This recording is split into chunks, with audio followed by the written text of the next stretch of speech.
मेरी चिंता उन लाखों और बिहारी बच्चों की है जो संभवतः सोनू की ही उम्र के हैं या सोनू से कम उम्र के हैं और जो ऐसे सपने देखते हैं। सोनू में तो वो हिम्मत थी, निडर था कि उसने अपनी बातों को इतनी प्रमुखता से रख दिया, पर उन बच्चों का कौन ध्यान रख रहा है कुछ जो तस शायद अपनी बातों को नहीं रख पा रहे हैं। ये व्यवस्था को पूरा बदलने की ज़रूरत है। सिर्फ एक सोनू के घर जाने से बिहार का सिस्टम सुधर जाए, बदल जाए नहीं। और भाई ये नींव है, किसी भी प्रदेश के विकास की नींव है अभिषेक जी। अगर ये नींव अगर हम लोग की हिल गई, ये नींव अगर हम लोग की बिगड़ गई, तो आने वाले दशकों तक या संभवतः सदियों तक हम लोग विकसित बिहार की कल्पना करते रह जाएंगे, पर हो नहीं पाएगा। इस वक्त हमारे साथ लोक जनशक्ति पार्टी रामविलास के राष्ट्रीय अध्यक्ष चिराग पासवान हैं और चिराग पासवान से सवाल आज बिहार की शिक्षा व्यवस्था पर। चिराग पासवान से सवाल आज वायरल बॉय सोनू पर।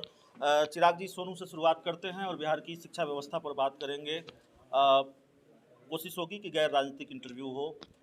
सबसे पहले सोनू की बात करते हैं। सोनू से हमारी बात हुई, दो बार बात हुई और सोनू ने कहा कि हमारे घर पर चिराग पासवान आ रहे हैं।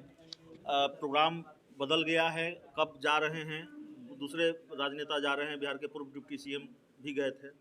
मेरी सोनू से उसी दिन बात हुई जी जिस दिन सोनू एक सिंबल बन के आए बिहार की बिगड़ती शिक्षा व्यवस्था का। और सोनू जैसे हजारों लाखों बच्चों का वो चेहरा बनकर जिस दिन सामने आए और मुख्यमंत्री जी के सामने बेझिझक, बिना किसी घबराहट के सोनू ने अपनी बातों को और बिहार की बदहाल हर व्यवस्था का जिक्र किया। उनकी बातों में शराबबंदी की विफलता का भी जिक्र सुनाई दिया, तो वहीं बिहार के बच्चों के भविष्य से कैसे खिलवाड़ किया जा रहा है ये भी उनकी बातों में सुनाई दिया। बट बहरहाल मेरी उसी दिन मेरी सोनू से बात हुई और मैंने वादा किया कि मैं आऊँगा। संभवतः 22 तारीख को मेरा कार्यक्रम है, 22 तारीख को मैं जाऊँगा सोनू से मिलने। पर मेरी समस्या सिर्फ या मेरी चिंता सिर्फ सोनू तक सीमित नहीं है। भाई सोनू भगवान करे बहुत आगे बढ़े, देश में ही नहीं अंतर्राष्ट्रीय स्तर पर बिहार का नाम रोशन करे। और जो काबिलियत उस बच्चे में देखने को मिलती है इतनी कम उम्र में, बोलने की शैली, जानकारी, हर वो गुण है सोनू में जो कि आने वाले समय में उसको उस ऊंचाइयों तक लेकर जाएगा जहां वो जाना चाहता है। पर मेरी चिंता उन लाखों और बिहारी बच्चों की है जो संभवतः सोनू की ही उम्र के हैं या सोनू से कम उम्र के हैं और जो ऐसे सपने देखते हैं। सोनू में तो वो हिम्मत थी, निडर था कि उसने अपनी बातों को इतनी प्रमुखता से रख दिया, पर उन बच्चों का कौन ध्यान रख रहा है कुछ जो तस शायद अपनी बातों को नहीं रख पा रहे हैं। ये व्यवस्था को पूरा बदलने की ज़रूरत है। सिर्फ एक सोनू के घर जाने से बिहार का सिस्टम सुधर जाए, बदल जाए नहीं होने वाला। कुछ तस्वीरें हमने भी देखी हैं और हमें भी हैरानी हुई। चिराग जी, बहुत ईमानदारी से मैं बताना चाहूँगा, सोनू का जो गांव है नीमाकोल गांव, वो मुख्यमंत्री नीतीश कुमार के गांव के 2 किलोमीटर 2 के दायरे किलोमीटर में की आता दूरी है। में। और सोनू ने अपने शिक्षक पर सवाल उठाए थे। सोनू ने ये कहा था कि सरकारी स्कूल में पढ़ाई अच्छी नहीं होती। मैंने उस सरकारी स्कूल को देखा है, वहाँ पढ़ने वाले दूसरे बच्चों से भी बात की है। एक कमरे में 5 क्लास तक के बच्चों की पढ़ाई हो रही है। प्रिंसिपल 25 दिन नहीं आते हैं, महीने में सिर्फ 5 दिन आते हैं। बिल्कुल, बताइए, ये तो व्यवस्था है। और जो आपने बताया, ये हैरानी और ज़्यादा होती है कि मुख्यमंत्री जी के गांव के अगर आसपास 2 किलोमीटर के रेडियस में अगर शिक्षा व्यवस्था का अगर ये हाल है, तो पूरे प्रदेश में इन्हीं तमाम बातों को लेकर हम लोग जो सड़क पर उतरते हैं, या मैं बार बार जो मैं बोलता हूँ कि मैं मुख्यमंत्री जी की नीतियों के खिलाफ हूँ, ये तमाम वो प्रमाण हैं जिसकी वजह से मैं मुख्यमंत्री जी की नीतियों का मैं विरोध करता हूँ। मैं किसी व्यक्ति विशेष पे उंगली नहीं उठा रहा, मैं फॉर दैट मैटर इवन उस शिक्षक पे भी मैं उंगली नहीं उठा रहा। पर जिन्होंने उनकी बहाली की है, यहाँ पे अच्छे पढ़े लिखे टीचर्स सड़क पर घूम रहे हैं जिनकी आप बहाली नहीं करते, जो अपनी बहाली को लेकर सर मुंडवा रहे हैं यहाँ पर। और आप ऐसे लोगों की बहाली कर देते हैं जो बार बार हम लोग बोलते हैं कि बैकडोर से, और फिर मुख्यमंत्री बोलते हैं कि भैया ज़ीरो टॉलरेंस है मेरा भ्रष्टाचार। ये नियुक्तियां अगर भ्रष्टाचार के आधार पर नहीं हुई, ऐसे लोगों को नियुक्त किया जा रहा है जो उस पद के लिए काबिल ही नहीं है, संभवतः वो किसी और चीज़ के लिए बहुत काबिल होंगे, पर ऐसी जिम्मेदारियां ऐसे लोगों को दी जाती हैं जो उसके लिए काबिल ही नहीं है, और इसी की वजह से पूरी शिक्षा व्यवस्था हमारी चरमरा गई है। और भाई ये नींव है, किसी भी प्रदेश के विकास की नींव है अभिषेक जी। अगर ये नींव अगर हम लोग की हिल गई, ये नींव अगर हम लोग की बिगड़ गई, तो आने वाले दशकों तक या संभवतः सदियों तक हम लोग विकसित बिहार की कल्पना करते रह जाएंगे, पर हो नहीं पाएगा। आखिरी सवाल है चिराग जी, आपने कहा सवाल सिर्फ सोनू का नहीं है और सोनू की सिर्फ चिंता नहीं है, ऐसे हजारों बच्चे हैं। सवाल सिर्फ सोनू के स्कूल का भी नहीं है।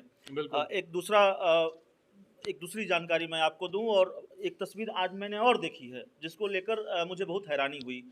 मोकामा के घोसवरी में एक गांव है, गांव का नाम मुझे ठीक से याद नहीं आ रहा है। वो गांव वहीं पर है जहां पर चौहरमल का मेला लगता है, उसके आसपास का, जो वहां के लोगों ने बताया। एक कमरा है, उस एक कमरे में 1 क्लास से लेके 8 क्लास तक के बच्चों की पढ़ाई होती है। वहाँ के जो टीचर हैं वो 1 से 8 तक के बच्चों को एक ही टास्क देते हैं, सबका सेम टास्क है, और उसी में मिड डे मील भी बन रहा है। 5 दिन से मिड डे मील नहीं बना है क्योंकि गैस ख़त्म है। प्रिंसिपल साहब क्योंकि रोज़ आते नहीं हैं, गैस वही लाते हैं। वहाँ एक बाथरूम बना है, और बच्चों को बाथरूम, चाहे वो छात्र हों छात्रा हों, बाथरूम नहीं जाने दिया जाता कि आप इस बाथरूम में नहीं जा सकते, आपको जाना है तो घर जाइए या घर से होकर आइए। ये स्थिति है। अभिषेक जी, आप मेरा यकीन मानिए जब मैं इस बात को बोल रहा हूँ, क्योंकि मैं बिहार के हर एक ज़िले, हर एक प्रखंड और संभवतः अनेकों पंचायत में आशीर्वाद यात्रा के माध्यम से या पिछले 10 महीने में निरंतरता में मेरे कार्यक्रम लगे। और इससे पहले भी बिहार फर्स्ट, बिहारी फर्स्ट, जब हम लोगों ने यात्रा की थी इस विजन डॉक्यूमेंट को ड्राफ्ट करने के लिए, उस वक्त भी हम लोग अनेकों ऐसे गांव में गए। ये सिर्फ इसी एक गांव की समस्या नहीं है जिसका आप जिक्र कर रहे हैं।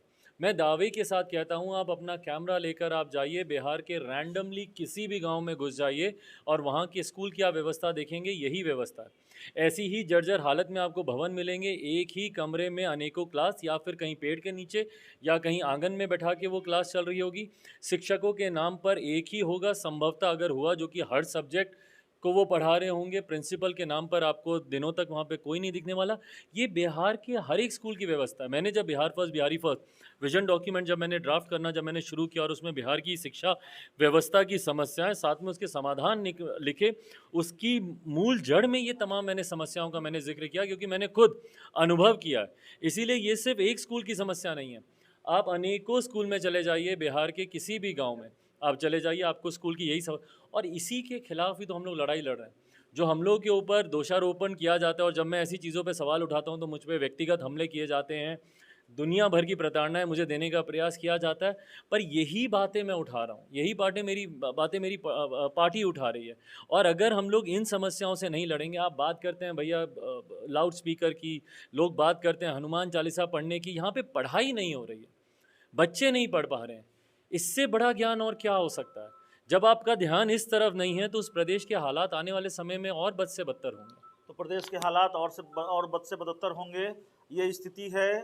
चिराग जी से हम बात कर रहे थे। बहुत बहुत धन्यवाद।